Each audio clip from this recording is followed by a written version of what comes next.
hal-hal yang mungkin masih ingin membuat kita untuk nyaman, ya. Tapi kita tanggalkan itu, kita harus terus meneruskan perjalanan rohani kita. Amin. Kemarin libur itu adalah untuk mengekspresikan sejauh mana kasih Kristus, kehidupan Kristus, karakter Kristus terbangun di dalam kita, sehingga kita memang terkadang harus turun gunung, ya. Tapi untuk mempraktekkan, ya, untuk membuktikan bahwa kehidupan Kristus itu ada di dalam kita. Amin. Bukan kita mau mencari kenyamanan di luar sana. Kalaupun kita pergi, mungkin pergi kunjungan keluarga, pergi mungkin ke satu tempat, ya, untuk hanya ada satu, adalah untuk menunjukkan Kristus itu ada di dalam kita, bahwa Kristus satu-satunya menjadi kekuatan kita, kesenangan kita, tidak ada yang lain. Amin. Sehingga apa? Ketika kita pergi kemarin, itu tidak akan mempengaruhi hati kita untuk kita tidak memilih jalan yang lain. Amin. Maka itu jangan mempengaruhi kita untuk kita tidak on time. Amin. Kita udah lupa jadwal untuk ibadah kita bersama, ya. Coba dulu lihat dulu tatap kiri kanannya. Bagaimana dengan hari liburmu? Apakah kamu juga libur? Ya, oke. Diberikan kesempatannya. Ayo dibagikan dulu sesuatu yang kamu alami di hari liburmu. Seperti yang saya bilang, bahwa waktu libur adalah tempat kita mempraktekkan, ya, kehidupan Kristus yang ada di dalam kita. Amin. Oke, bagikan dulu.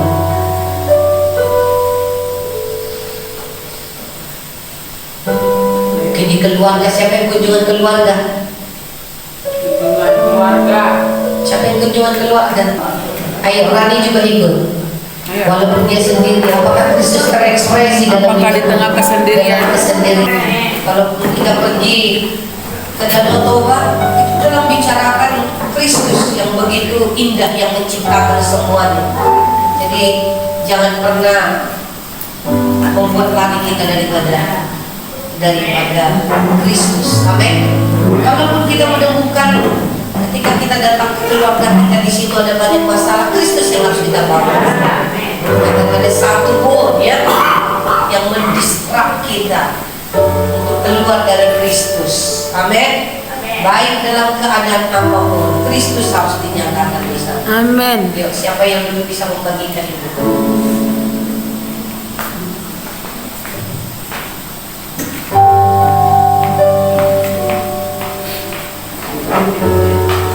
Praise the Lord, ya. Puji Tuhan, ya. Jadi ketika kemarin kegiatan libur, ada satu di dalam hati saya, ya, waktu kemarin memang ke arah Johor sana, teringat si Lydia, gitu. Jadi gak ada direncanakan, gitu, ya. Sampai kami buat janji besoknya kami ke sana, gitu. Dengan kehadiran kami bukan sedang mengunjungi orang sakit yang harus buat dia begitu, gitu. Tapi kami datang dengan posisi bahwa kami datang untuk melihat proses Tuhan yang sedang dialami dalam hidupnya. Jadi ketika kami datang, jadi segar, ya Pak, ya, segar gitu. Kok ada Kak Tini gitu, ya, ada Mama Lisa. Kami masuk, kemudian kami berbicara banyak hal, ya. Lebih kepada tidak sedang mengunjungi orang sakit, tapi sedang membagikan bahwa apa yang dialami adalah proses Tuhan untuk dia bisa maksimal mengerjakan banyak hal di domain demi domain, ya. Dia bergairah, gitu, ya. Ada banyak hal yang diberikan Pak Samuel tentang dunia kerja, bahwa ada banyak peluang yang bisa kita kerjakan, gitu, ya. Saya lihat bahwa ketika kami bagikan itu, dia ada sesuatu semangat yang baru, gitu, ya. Saya lihat, oh iya bang, jadi ya, kami gak datang kuat gak, gitu, ya, kami gak. Tapi ketika peranan kami datang, saya lihat ada kekuatan yang di dalam dirinya muncul, ya. Saya lihat itu, padahal cancernya udah status dari 3C. Kami lihat badan lebih hitam, gitu, ya, kemo, gitu. Saya juga bilang, Dek, Kak, enaknya kalian jalan-jalan, tunggu, gitu, tunggu sebentar lagi. Tunggu kau dikasih Tuhan untuk restoran sampai kau mengumpulkan tenaga, kau bisa juga mengalami mungkin seperti yang kami alami, ya. Tapi terlebih kau bisa menikmati proses Tuhan dalam hidupmu sampai kau bisa lebih maksimal lagi Tuhan panggil untuk mengerjakan banyak hal hidup ini gitu saya perkatakan. Saya lihat kegairahan di dalam dia sampai kami pulang ini, Kak datang lagi ya Kak, gitu ya, gitu kami cerita, gak ada tentang penyakitnya gitu ya. Tapi satu kegairahan yang saya lihat ada semangat yang muncul dari dalam dirinya membuat Kak datang lagi, Kak sering-sering datang ke sini ya Kak, gitu ya. Itu membuat saya oh iya ya, gitu. Keberadaan kami dengan kehadiran kami mempengaruhi semangat yang baru muncul dalam dirinya. Gitu. Kemudian juga lagi ke rumah opungnya lagi ya.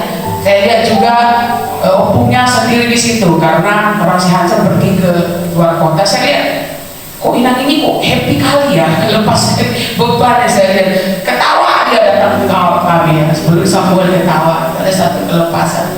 Bapak Samuel juga cerita bagaimana keluarga ini harus dibawa kepada Tuhan dengan prosesnya Tuhan yang kita doakan bahwa keluarga juga akan mengalami terobosan, khususnya anak-anak Inang ini yang dari jauh gitu ya. Kami ceritakan, jadi harus punya pengharapan Inang gitu. Jadi keberadaan kami mendatangi setiap orang itu saya lihat ada satu membuat kegairahan di dalam hati mereka ya dengan kehadiran kami.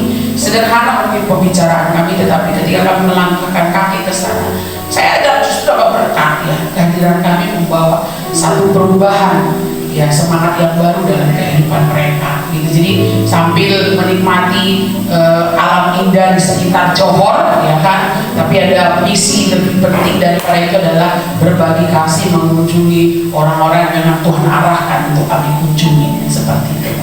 Puji Tuhan. Ya, berikan tepuk tangan. Kehadiran kita bagus. Ya, amin. Sehingga mereka yang sakit mereka akan disegarkan kembali. Amin. Yuk, siapa lagi yang mengalami?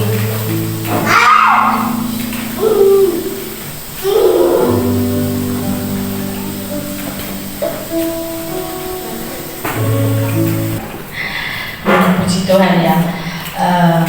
Seperti yang Mama katakan tadi, kemanapun kita berada, bahwa kita harus mengerti siapa yang kita bawa. Bukan lagi kehidupan kita, bukan lagi tentang diri kita, tapi siapa kita sesungguhnya.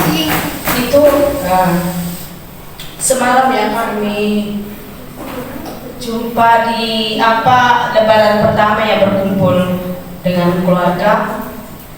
Begitu ramai sekali. Kami pikir karena kami Pak gitu ya yang diundang untuk buat, kami pikir hanya kami, nunggu kami gitu ya.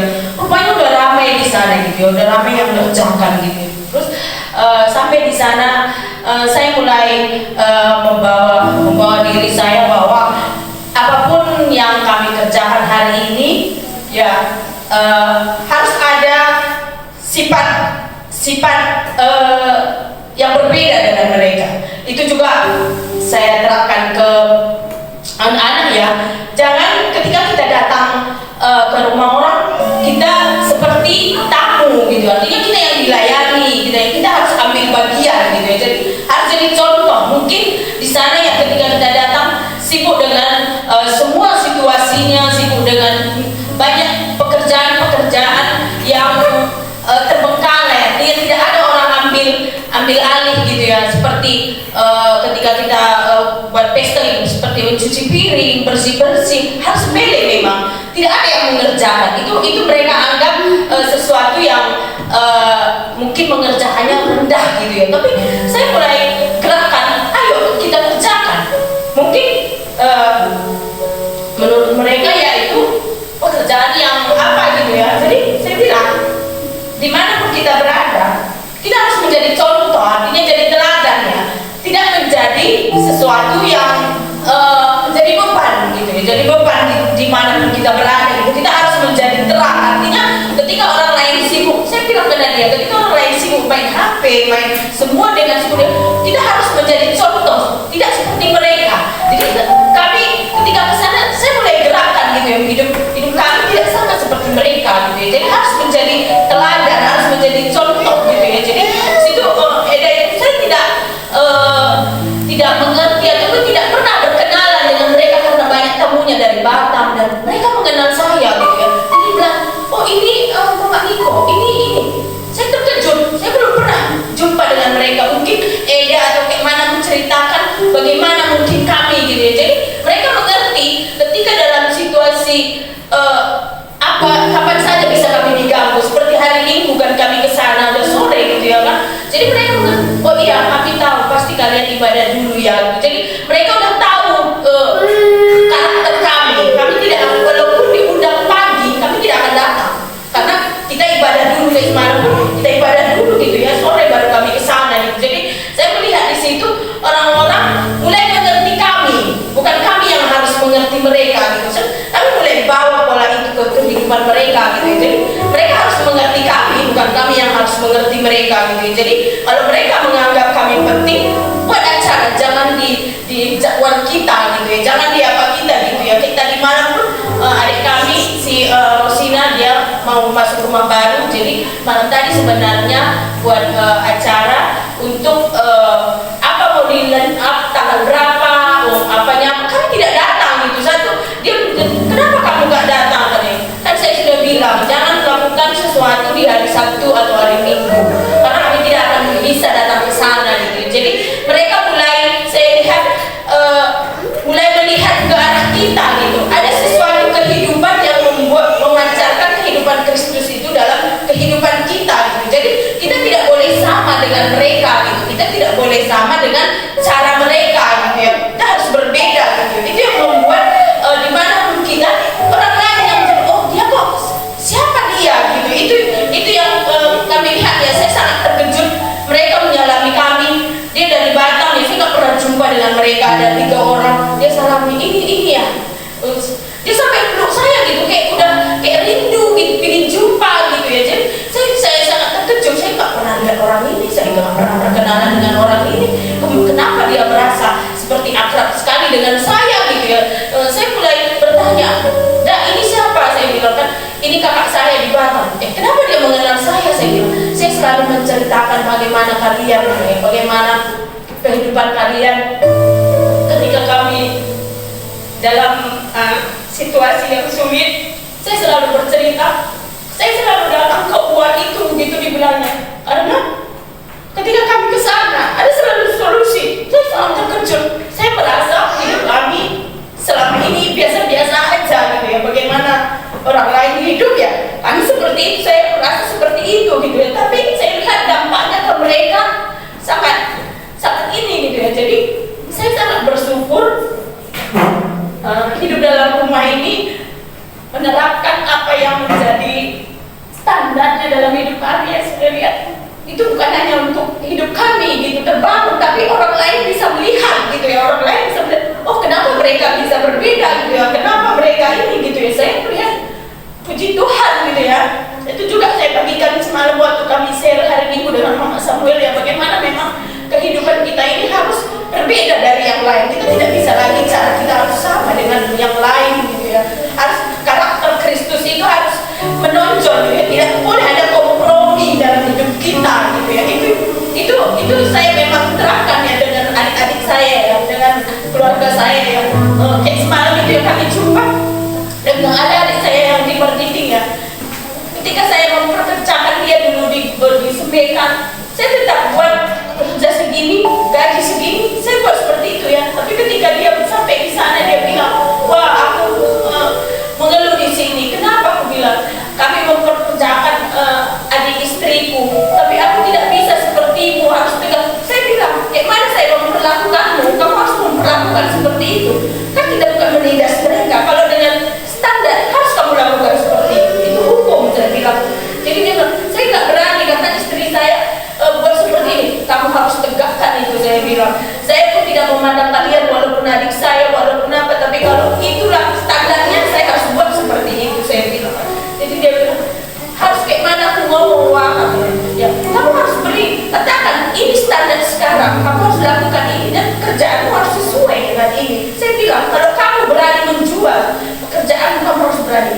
Saya bilang seperti itu. ya. Jadi mereka mulai, ya saya harus lakukan itu gitu ya. Jadi saya mulai melihat, dan mungkin pertama ketika papa sama mama menerapkan sesuatu ke hidup kami ya, saya merasa kadang kejam gitu ya, kadang merasa seperti kok ditindas gitu ya. Tapi ketika itu kami hidupi dan kami mulai bangun gitu ya, memerdekakan kami gitu. Bahkan orang lain mulai bertanya bagaimana caranya bisa memiliki hati yang demikian gitu, karena itu yang akan membebaskan mereka, itu yang memerdekakan mereka gitu ya.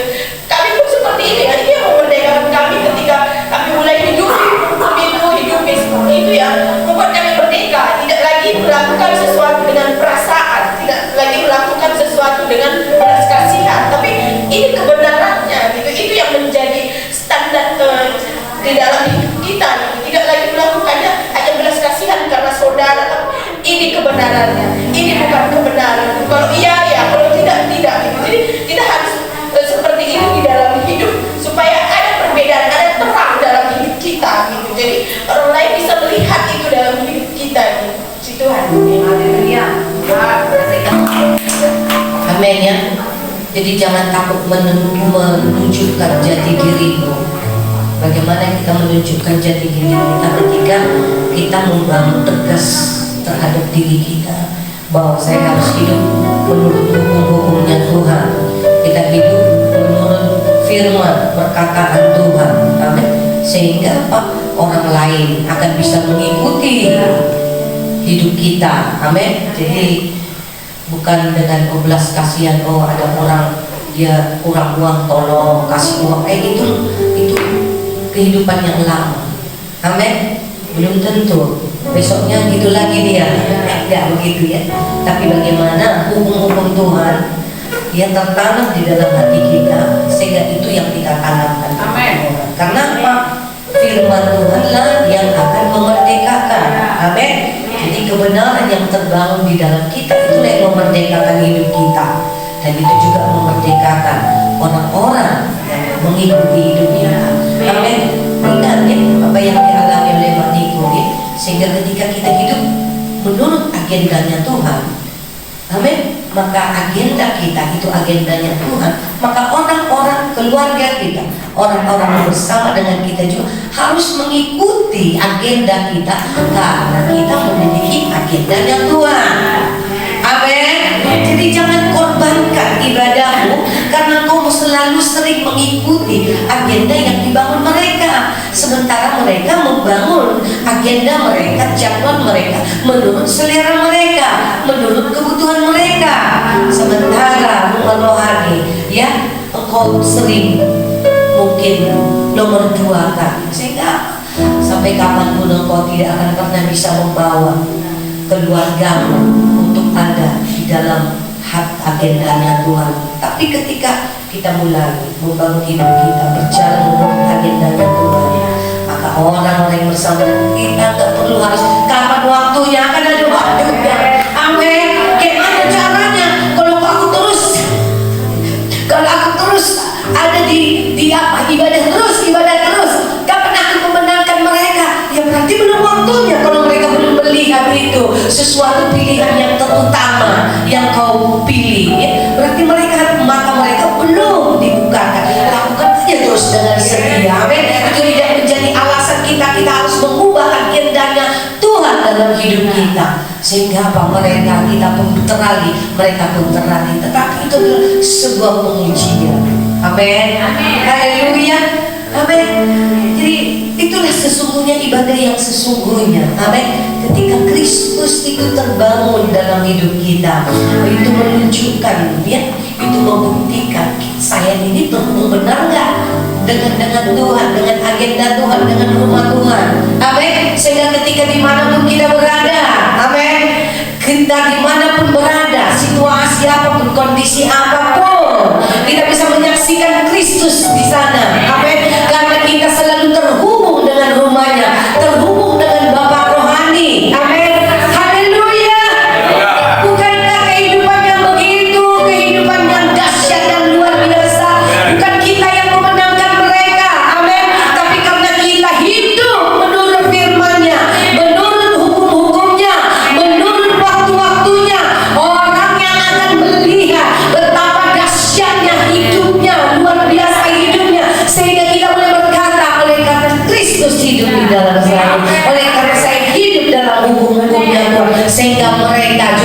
bisa mengikuti. Oh begitu rupanya kehidupan orang yang hidup menurut firman, menurut perkataannya. Haleluya. Dahsyat sekali. Oke, siapa lagi yang pria? Belum ada. Ayo, yang pria ini. Ayo, silakan kemari. Saudara, puji Tuhan, minggu ini kan saya berjumpa dengan teman-teman saya karena memang sebelumnya kan saya banyak ini juga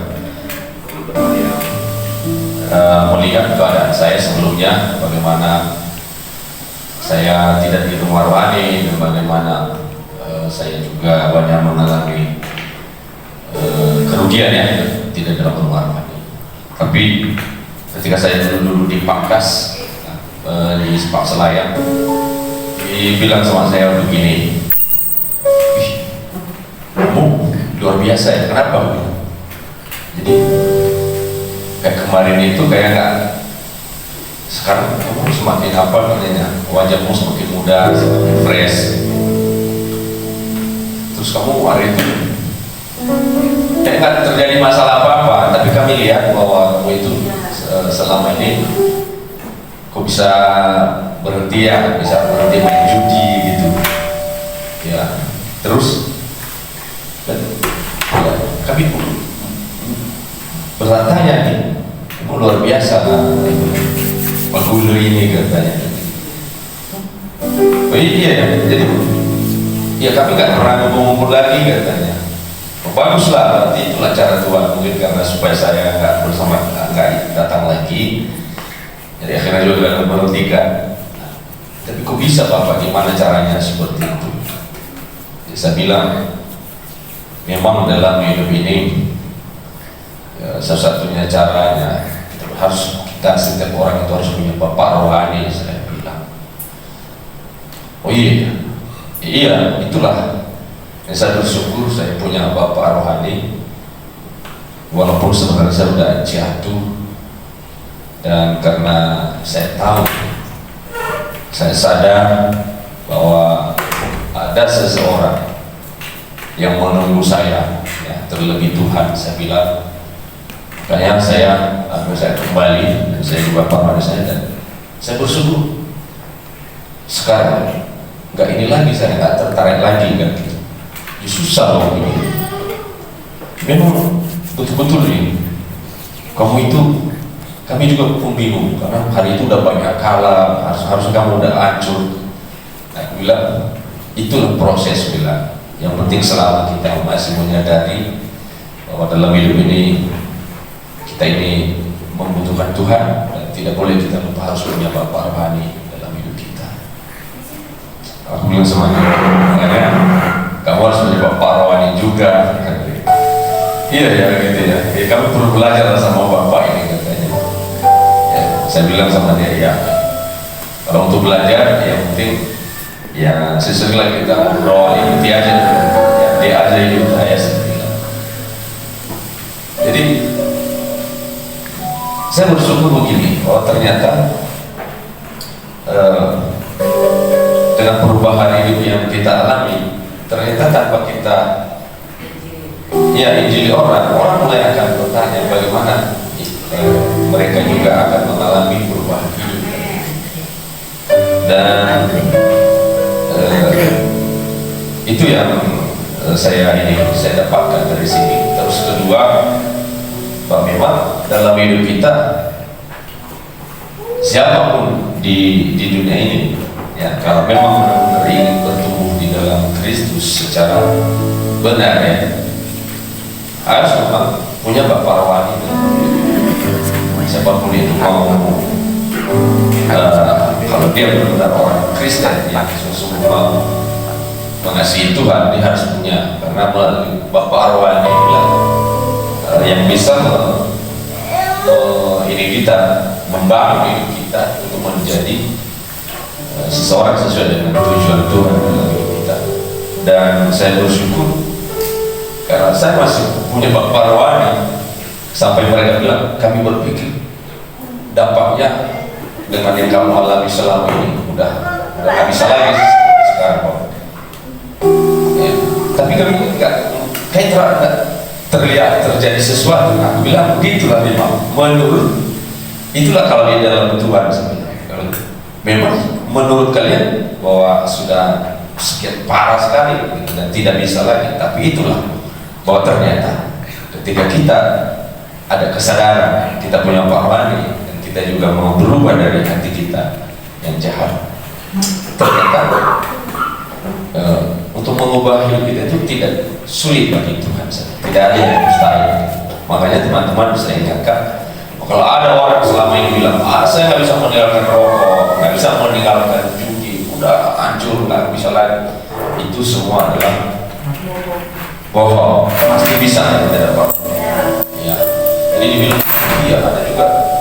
Itulah teman-teman, ada juga teman ini kemarin udah dia ribut ada di ada perumahan di apa itu di Flamboyan itu. Sekarang di penjara. Kenapa di penjara? Mampu ada kerjaan, bapak udah kasihan anak, udah kami tengok. Nah, itulah aku bilang, apapun ceritanya, itulah kalau orang nggak punya bapak lah. Iya, gimana? Kami tanya 5 tahun lah di dalam penjara lainnya. Udah kami usahakan. Saya bilang, ya mau gimana?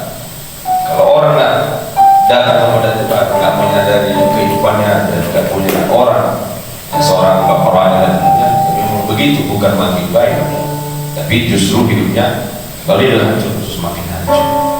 Nah, itu salah satunya cara. Jadi mungkin itu yang bisa saksikan. Ya saya bersyukur ya lewat kehidupan saya saat ini saya bisa menyaksikan bahwa Kristus itu ada di dalam saya. Terima kasih. Berikan tepuk tangannya. Itu terekspresi dari hidup kita. Orang bisa membacanya. Amin. Orang bisa melihatnya. Amin. Kenapa itu bisa terjadi? Mereka mungkin bingung. Kok bisa ya gitu? Kenapa? Kok bisa meninggalkan semua? Karena menemukan harta mutiara yang jauh lebih berharga dari semuanya.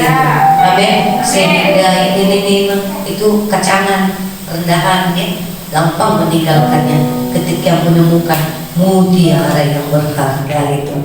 Amin. Apa itu mutiara yang berharga? Menghidupi firman, mentaati Bapak rohani, karena di sana ada firman. Kita boleh mengalami tempat Allah menyediakan. Amin. Oleh karena itu, mari ketika orang melihat hidupmu, amin, hidup daripada Bapak rohanimu yang sudah engkau adopsi, ketika mereka tercengang dan pengen mengetahuinya, ayo ajak kemari. Amin. Bawa kemari. Mereka menjadi bejana yang kosong yang dibawa kepada Bapak rohaninya untuk diisi dengan minyak yang baru. Jadi kau usah bingung-bingung, gimana ya mereka sudah, ayo kita ke sana yuk, supaya kau juga mengalami hal yang sama seperti apa yang kau alami. Engkau akan alami. Ayo perkenalkan dengan Bapak rohaniku. Amin. Haleluya. Yang luar biasa ya kehidupan kita yang berbicara kepada mereka. Amin. Kita ya fokus saja kepada Tuhan, fokus saja kebenaran. Orang melihat kita. Amin. Karena dikatakan lilin itu tidak ditaruh di bawah gantang, tapi ditaruh di atas gunung. Siapa yang membuat itu ke atas gunung? Itu Tuhan yang membuat itu di atas gunung, sehingga orang memantau kita, orang melihat kita. Amin. Keluarga kita juga sedang memantau kita, tetangga kita juga sedang memantau kita. Amin. Jadi nggak usah sibuk, kapan aku berjumpa dengan mereka. Di alam roh mereka melihat kita. Amin. Mereka melihat kita karena mereka juga adalah makhluk roh yang bisa melihat kita. Tapi ketika kita naik ke atas gunung, di tempat Allah berada, maka mereka akan melihat kita. Amin. Luar biasa, luar biasa. Amin. Hari terus membangun kehidupan itu. Amin ya. Haleluya. Kita bersuka cita karenanya. Amin. Karena benih itu bertumbuh. Itulah buah-buah dari benih-benih yang tertanam di hati kita, menghasilkan buah-buah kehidupan, menghasilkan buah-buah roh dari hidup kita, sehingga orang lain boleh menikmatinya. Amin. Mari ajak mereka mereka. Jangan hanya kita yang menikmatinya, karena mereka sendiri pun itu yang mereka butuhkan, perubahan hidup, pertobatan hidup yang sulit mereka alami. Tapi ketika mereka terhubung dengan rumah rohani, terhubung dengan Bapak rohani, wah, perubahan itu begitu mudah. Seperti kita mengalaminya begitu mudah, mereka juga akan mengalaminya begitu mudah. Haleluya. Makin berdiri, haleluya. Kita bersuka cita, amin, karena Kristus, amin. Katakan, saya bersuka cita karena kehidupan Kristus itu nyata di dalam hidupku, bukan karena usahaku, bukan karena pekerjaanku, bukan karena kepintaranku, tapi karena Kristus itu hidup di dalamku, yang mengerjakan di dalamku. Bagianku adalah mengosongkan diriku dan memberi hidupku diisi oleh firman-Nya, dibentuk oleh firman-Nya, dibangun oleh firman-Nya, dipenuhi dengan Roh-Nya. Kristus dinyatakan di dalamku. Itulah tujuan hidupku. Haleluya, haleluya, haleluya, haleluya. Ya, segala yang bernapas memuji namamu Tuhan. Haleluya, amin. Ya, yang terus sedikit ya. Semua yang bernapas memuji nama Tuhan. Semua orang-orang yang melihat hidup kita, mereka memuji Tuhan. Amin. Itu bukan menjadi kebanggaan dan karena diri kita, tapi mereka boleh memuliakan Tuhan lewat hidup kita. Haleluya, haleluya. Ya, segala yang bernapas, biar segala yang, come on.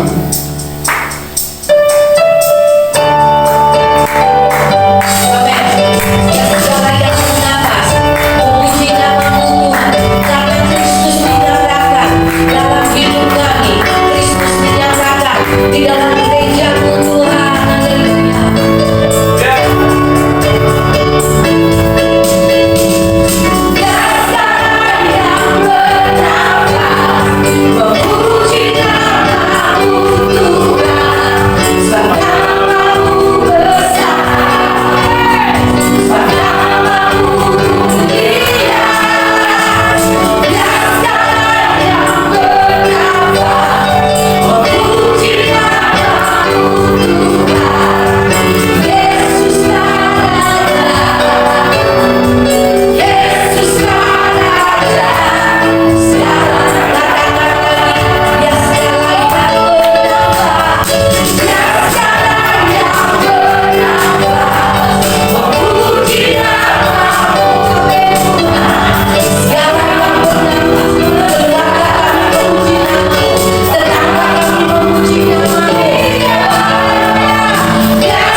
Kehidupan Tuhan itu begitu nyata di dalam kita. Amin. Kehidupan surga itu menjadi kehidupan kita kemanapun kita pergi. Amin. Haleluya. Haleluya. Amin, amin, amin. Mari datang kepada Tuhan. Haleluya. Terima kasih Tuhan. Haleluya. I see the King of Glory coming on the cloud fire. Kami boleh melihat kehidupan-Mu Tuhan itu ada di dalam kami. Surga dinyatakan di dalam hidup kami. Itu yang membuat hati kami bersuka cita Tuhan. Oh, syakalala haleluya. Semua hanya bagi kemuliaan-Mu Tuhan. Semua bagi Engkau Tuhan. Bukan untuk kemuliaan manusia. Karena itu Engkau nyatakan kepada setiap kami anak-anak-Mu Tuhan, supaya orang boleh tahu bahwa Allahnya Abraham, Allahnya Ishak, Allahnya Yakub itu hidup di dalam rumahnya, bekerja di dalam rumahnya, dan hidup di dalam kami.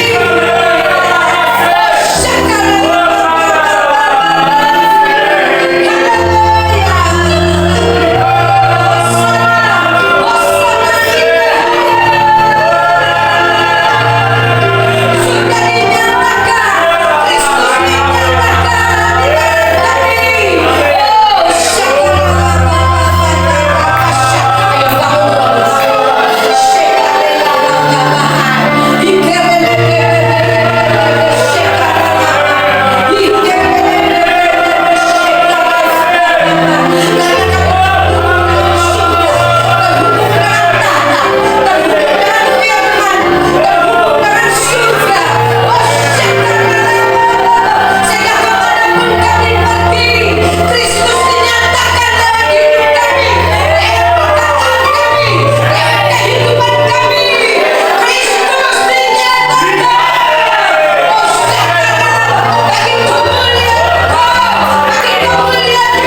Kami menjadi terhubung dengan Bapa.